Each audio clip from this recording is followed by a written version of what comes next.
What if I told you that the biggest thing holding you back from being more disciplined is the thing that you're relying on to achieve it? Most of us blindly accept this motivation bug, even if it's led the most hard-working people to procrastination, as your hard work leads you nowhere but back to square one. Well, luckily for us, the solution is as simple as the shift in the way you view it. And in this video, I'm going to go over why motivation is such a massive problem, how it's sabotaging your progress, and then the golden solution that anyone can implement to reduce its effects. To better explain the first problem, I have the characteristics of an emotion on screen. The thing about motivation is that it possesses all of these qualities to some extent.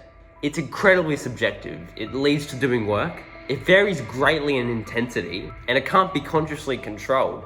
And all throughout these qualities, we find the first problem that motivation poses. It's incredibly inconsistent. Motivation is so easily affected by so many different things. Your interest in the task, its difficulty, your other emotions, and a bunch of other things that can't possibly be controlled.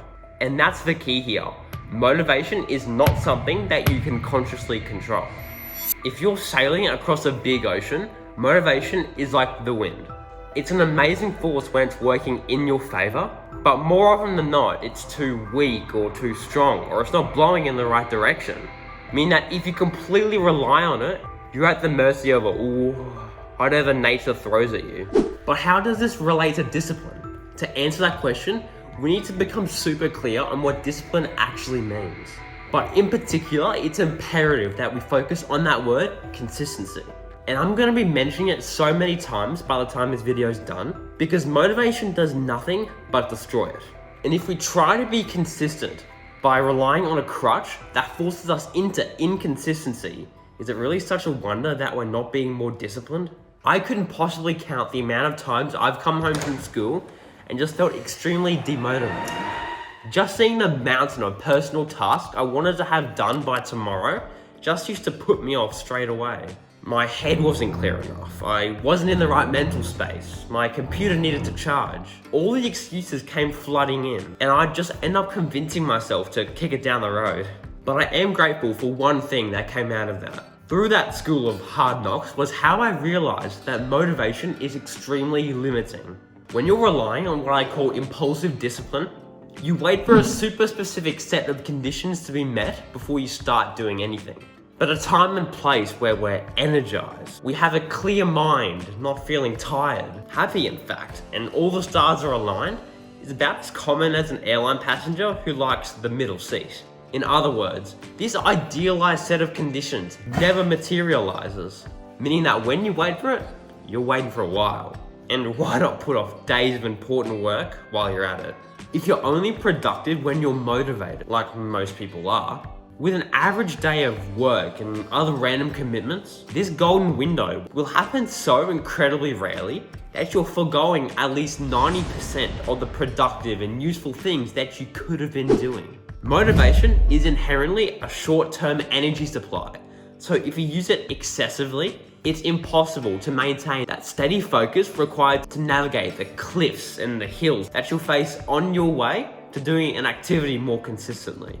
Despite the flaws and the threats that motivation poses for your discipline, there's actually a really effective solution that you can start implementing into your life today. And I'm going to show it to you now. To build lasting discipline, we have to find something that will remain present despite the ups and downs that life will ultimately throw at us along the way. And the solution I've got here isn't the easiest thing to do, but the benefits that I and so many successful people have derived from this strategy are life-changing. The solution is to build habits, routines, and systems around the thing that you want to be more consistent with. To understand this, I want you to pretend that you're a commercial airplane. The habits, routines, and systems are the plane's autopilot system that will help you stay on course. When done right, the autopilot takes care of the minor adjustments that you need to stay on track. And that removes the internal battle of, I want to do this because it's good for me, versus I'll just do it later because it's hard. When the action becomes ingrained as a habit, it takes less mental effort to get started, and you no longer need motivation to get going. It's a lot easier to exercise every day than just to exercise as much as possible. Because exercising daily isn't something that you have to make a conscious decision about.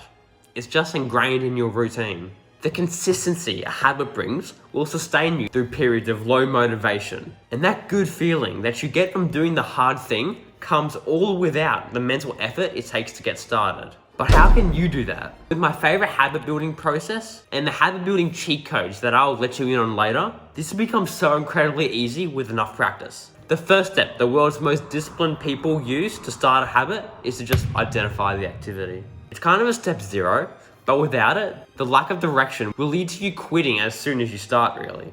Next, you have to establish implementation intentions by pointing out where, when, and for how long you're going to do the activity. But the catch is that in order for this to work, you have to make it super obvious to yourself that X block of time is for Y activity and Y activity only. You could carve out space in your calendar, now a reminder to your wall. Just do something to make yourself super aware of when, where, and how long you're going to do the thing. Because the stronger the reinforcement, the more your brain will think it's a worthwhile activity to automate and form a habit from. The third step is just to go do the activity. But again, another asterisk there. To form a habit, you need to be super clear on 3 different things: the trigger, the action, and the reward. And it's mainly the last part that most people seem to get wrong. The thing about us little self-help gremlins is that we've had the idea drilled into us that any dopamine-inducing things are just counterproductive. Don't get me wrong, that's true in a lot of ways. But when trying to form habits, the reward is the most important part. Because when it's gone, you're missing any incentive to do the action.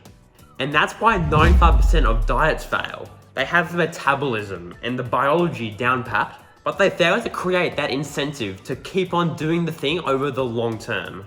I'm a coffee crackhead, so after exercising in the morning, I just go and make myself a cup of coffee. What that reward is doesn't matter. If it's sugar, social media, or anything else, don't feel bad about it. If you enjoy doing it independently of any self-help ulterior motive, it will work, trust me. But even with this advice in mind, I still let the ups and downs of motivation take advantage of me. And that's okay. And if you're sticking around for some of my favorite habit building techniques, right here is a video that dives into those with a real life example, so go click on that. Thanks for watching and have a good day.